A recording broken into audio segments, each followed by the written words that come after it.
July's increase in the target range was the second 75 basis point increase in as many meetings, and I said then that another unusually large increase could be appropriate at our next meeting. Restoring price stability will likely require maintaining a restrictive policy stance for some time. The historical record cautions strongly against prematurely loosening policy. 미 증시가 최근 랠리를 뒤로하고 단기 고점 4,300포인트에서 3,900포인트까지 하락했습니다. 잭슨홀 미팅 이후 시장은 금리 인하를 이야기하기에는 아직 너무 이르다는 생각을 공유하고 있습니다. 그러면서 국채 수익률이 상승하고 주요 빅테크, 반도체 기업들을 중심으로 단기 상승분을 반납하고 있습니다. 잭슨홀 미팅이 뭐길래 시장이 이렇게 요동치는 걸까요? 같이 알아보겠습니다. At past Jackson Hole conferences, I have discussed broad topics, such as the ever-changing structure of the economy and the challenges of conducting monetary policy under high uncertainty. Today, my remarks will be shorter, my focus narrower, and my message more direct.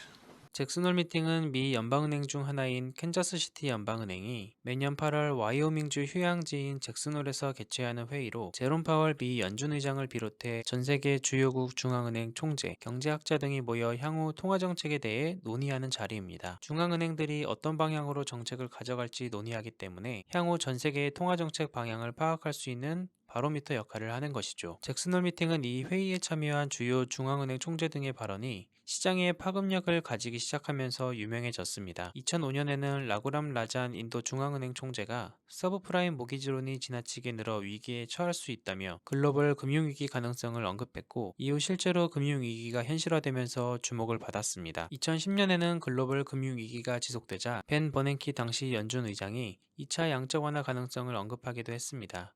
벤 버냉키는 당시 금융위기가 실물위기로 전이되자 제로금리와 양적 완화 정책 등 과감하고 파격적인 통화정책을 시행해 경제가 불황에 빠지는 것을 막았습니다. 이처럼 잭슨홀 미팅은 그 해의 경제 현안에 따라 주제가 정해지는데 올해는 경제와 정책에 대한 제약조건 재평가를 주제로 열리게 된 것입니다. 그럼 이제 올해 회의 내용 함께 보시겠습니다. The Federal Open Market Committee's overarching focus right now is to bring inflation back down to our 2% goal. Without price stability, the economy does not work for anyone. Without price stability, we will not achieve a sustained period of strong labor market conditions that benefit all.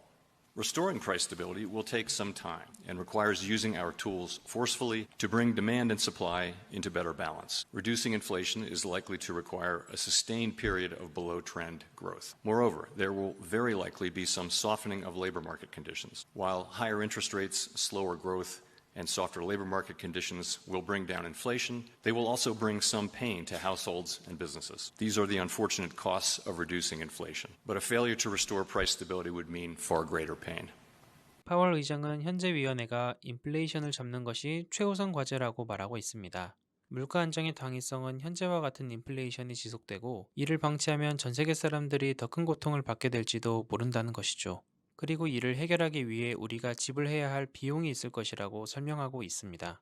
While the latest economic data have been mixed, in my view, our economy continues to show strong underlying momentum. The labor market is particularly strong, but it is clearly out of balance, with demand for workers substantially exceeding the supply of available workers. Inflation is running well above 2%, and high inflation has continued to spread through the economy. While the lower inflation readings for July are certainly welcome, a single month's improvement falls far short of what the committee will need to see before we are confident that inflation is moving down.